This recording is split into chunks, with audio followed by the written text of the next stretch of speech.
semuanya, perkenalkan nama saya Nerlina Halawa dengan NIM 8604093555, Prodi PGSD UPBJ Medan. Di sini saya akan memenuhi salah satu tugas mata kuliah yaitu filsafat ilmu yang diampu oleh Bapak Nosef Sumiarto MPD. Dalam kesempatan ini saya akan membahas hubungan timbal balik antara filsafat ilmu dan ilmu pendidikan serta peran penting yang dimainkan oleh filsafat ilmu dalam pendidikan. Seperti yang kita ketahui, kedua hal ini memiliki keterkaitan yang sangat erat dan saling menguatkan satu sama lain. Nah, yang pertama yaitu filsafat ilmu. Filsafat ilmu ini mengawasi dan memperkuat eksistensi serta nilai ilmu pendidikan. Filsafat ilmu ini berfungsi sebagai landasan yang mengawasi dan memperkuat eksistensi, keilmiahan, dan serta nilai-nilai dalam ilmu pendidikan. Filsafat ilmu memberikan pijakan tentang apa itu ilmu dan bagaimana pengetahuan diperoleh dan juga apa tujuan dari pengetahuan tersebut. Dalam konteks pendidikan, hal ini berarti filsafat ilmu menetapkan kriteria apa yang dikatakan sebagai pengetahuan yang sah, bagaimana cara memperolehnya secara terukur dan masuk akal, serta nilai-nilai apa yang harus dipegang teguh dalam proses pengajaran dan pembelajaran. Tanpa landasan filsafat ilmu pendidikan akan menjadi sekumpulan gagasan atau praktik yang tidak memiliki dasar yang jelas, tidak terukur, dan kehilangan arah. Nah, filsafat ilmu ini juga memastikan bahwa ilmu pendidikan tetap memegang prinsip keilmiahan, yaitu logis, dapat dibuktikan, dan konsisten, sehingga ia dapat diterima sebagai ilmu yang satu dan memiliki manfaat nyata. Selain itu, ia juga menegaskan nilai-nilai seperti keadilan, kebenaran, dan kemanusiaan yang menjadi inti dari setiap kegiatan pendidikan. Yang kedua yaitu pendidikan memperkuat perkembangan filsafat ilmu. Nah, pendidikan yang bermakna dan bernilai juga turut memperkuat perkembangan filsafat ilmu. Melalui kegiatan pendidikan, pengetahuan gagasan, dan pandangan tentang ilmu serta realitas disebarluaskan, dipelajari, dan dikembangkan oleh banyak orang. Pendidikan menjadi wadah untuk mentransmisikan pemikiran filsafat ilmu itu sendiri dari satu generasi ke generasi berikutnya, serta menjadi tempat di mana gagasan baru muncul dan dikaji lebih dalam ketika siswa dan pendidik berdiskusi, meneliti, dan menerapkan pemikiran filsafat ilmu dalam kehidupan sehari-hari. Hal ini memicu munculnya pertanyaan baru, pengujian gagasan, serta pengembangan wawasan yang lebih luas dan mendalam. Dengan demikian, pendidikan menjadi sarana yang memelihara, mengembangkan, dan memperkaya isi serta pemahaman tentang filsafat ilmu itu sendiri, sehingga ia terus berkembang seiring dan perubahan zaman dan kebutuhan masyarakat. Yang ketiga yaitu filsafat ilmu sebagai pisau analisis, ontologi, epistemologi, dan aksiologi. Nah, ketiga filsafat ilmu ini dapat disebut sebagai pisau analisis.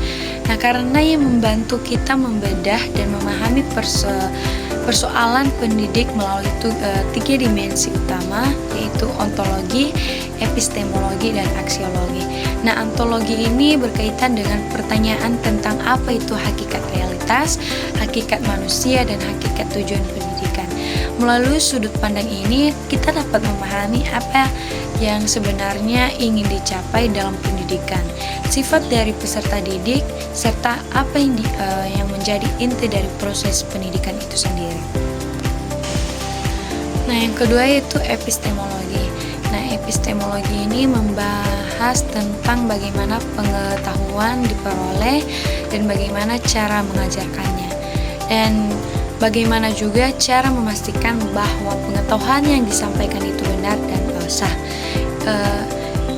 Itu membantu kita menentukan metode pembelajaran yang tepat yang bersumber pengetahuan yang dapat dipercaya, dan juga serta mengevaluasi kebenaran materi yang diajarkan. Dan yang ketiga yaitu aksiologi.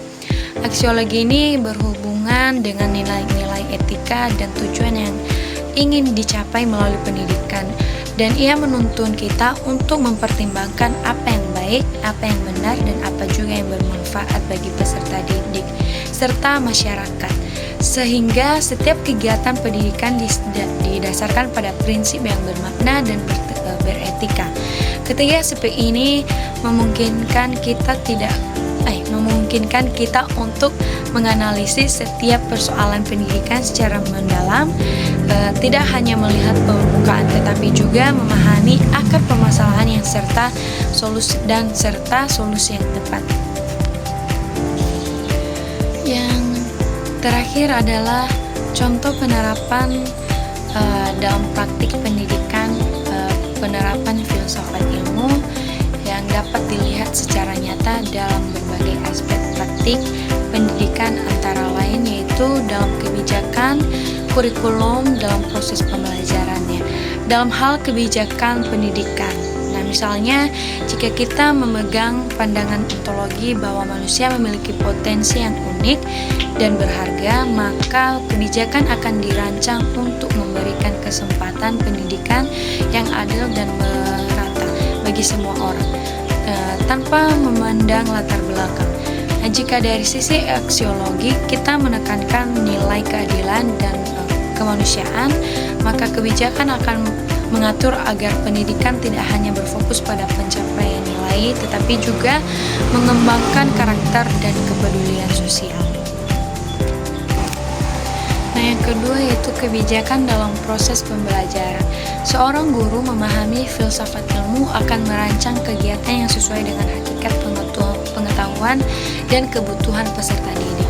Nah, misalnya guru tidak hanya menyampaikan materi secara satu arah saja, tetapi juga mendorong siswa untuk bertanya, menganalisis, dan menemukan jawaban sendiri.